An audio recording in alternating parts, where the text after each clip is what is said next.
Hey, what's up, guys? This is Cody the Coin Raptor. Let's talk about some crypto. Okay, Bitcoin has had quite the day today, and especially as I look at this massive green candle that showed up today, I am kind of left a little awestruck.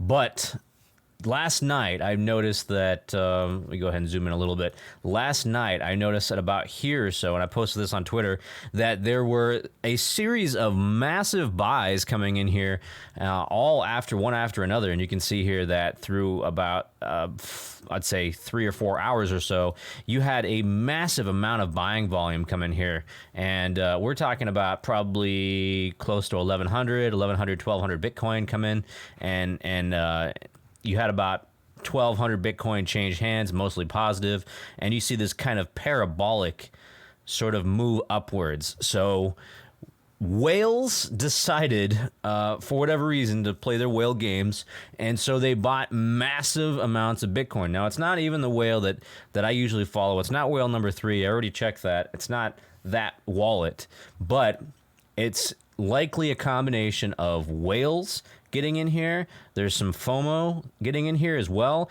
and it is a very likely short squeeze. Because one thing I covered from one of my previous videos this week was that there were a very high number of Bitcoin shorts. Okay, so I want to go ahead and just reiterate that this right here is not just whales. It's whales and shorts and a little bit of FOMO all rolled up into one. And in fact, when we take a look at the funding rates, we can actually see, if we zoom in here a little bit, we can see that the funding rates went positive for today. And so what that means is that the longs are dominant now. Longs are paying a premium to the shorts. So the longs are dominant. You can see this was a pretty massive flip from Wednesday, where the shorts were dominant, and they got obliterated completely. We take a look at the total liquidations, okay? And we can see here that there are $288 million of Bitcoin shorts that got completely obliterated over yesterday. And that was actually the largest amount that got obliterated since July 27th. So just an amazing number of shorts took that liquidation, okay? So this is a combination of a short squeeze and of whales playing whale games. We take a look at, when we zoom out here a little bit, we'll take a look at the support levels, okay? We have support probably, again, here at about 19,500. Resistance now is going to be up here at about, like, basically right where it's at right now, at about 21,300. And if we take a look at the RSI is showing us that it is at a highest level it's been in about 2 weeks or so. So what does this mean for us? Which direction can we expect that Bitcoin's going to go after this? I think right now this is a very temporary bump up for the Bitcoin price. Again, a lot of shorts recovering and whales playing whale games.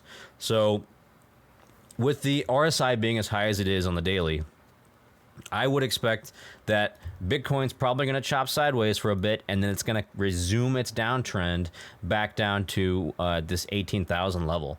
But one other thing I want to draw your attention to is the fact that this whole region here, let's say below 19,000 or so, has had a pretty massive amount of demand because Bitcoin has spent very, very little time down here in this 19,000 region, between 19,000 and about 18,600. So this right here is a major accumulation demand zone. So I might wind up drawing that in the later charts, but that's something to watch out for. And what's even more surprising is you can see that the Bitcoin dominance is actually reflected in the Bitcoin dominance chart.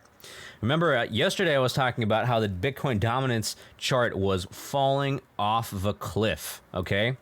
Somebody looked at this and they decided, well, I'm going to go ahead and I'm going to buy, okay? So they bought, these whales came in and bought massive amount of Bitcoin, and that drove up the Bitcoin dominance. And it went all the way from about 38%, 38.8, all the way up to 40.5%.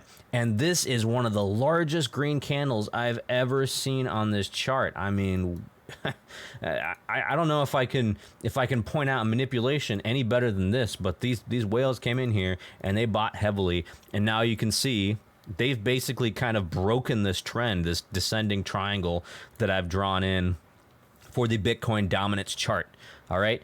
And then if we take a look at Ethereum dominance, which is the subject, the primary subject of our last video, we can see here that Ethereum has failed to break out. So even though the Ethereum price is up, okay, it's about 1720 or so, even though the Ethereum price is up, it's failed to break out here of this 21% region or so.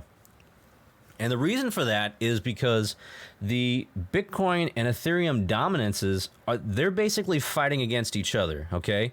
As you see, people, investors go into Ethereum, they're going to sell Bitcoin largely to do it, or they're going to go into Bitcoin to and they'll sell Ethereum largely to do it. So you've kind of seen a role reversal here, a position change in which a lot of investors seem to be selling Ethereum and then instead buying Bitcoin, or else buying Bitcoin from their stable coins. That's entirely possible that they can be buying from their stable coins, and that would also push the Bitcoin dominance up, and then ETH dominance, I guess, kind of remaining the same.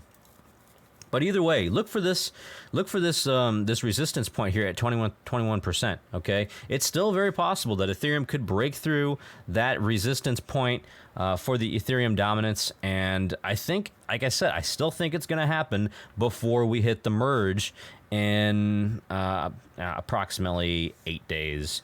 You know, about 7-8 days or so. Okay. Now let's go ahead and check in on the dollar index. The dollar index had a really bad day today, and just not a big surprise there, because again, we checked the dollar index, and the dollar index runs inversely to the Bitcoin index. So the dollar index down massively today. Okay, it went from 109.5 all the way down to 108.5, and right now, I mean, it's still part of a really nice uptrend, but it's taken kind of a beating today. But chances are it's probably going to keep going up. If I had to guess, I'd say it's definitely going back up again. And then we take a look at Ethereum. Now with Ethereum, the new resistance for Ethereum, we're going to go ahead and put this right on top here. So with Ethereum, you're looking at about 1743, basically like right where it is right now. And it can definitely break through that point. However, RSI is also very high at about 57, but not quite oversold, or not quite overbought just yet. I think that with the weekend coming in, people are going to wind up going back to sleep, or they're going to avoid trading crypto. So we'll probably wind up seeing Bitcoin and Ethereum just move down a little bit. They'll move down a little lower, and we're probably going to see less volume this weekend. But we'll probably see more volume than last weekend anyways, when basically everybody decided to just take the weekend off. All right, so that's all I've got for you guys today. If you like this content, please let me know. Please like and subscribe, and also follow me on Twitter. I would greatly appreciate it. This is Cody the Coin Raptor, signing out.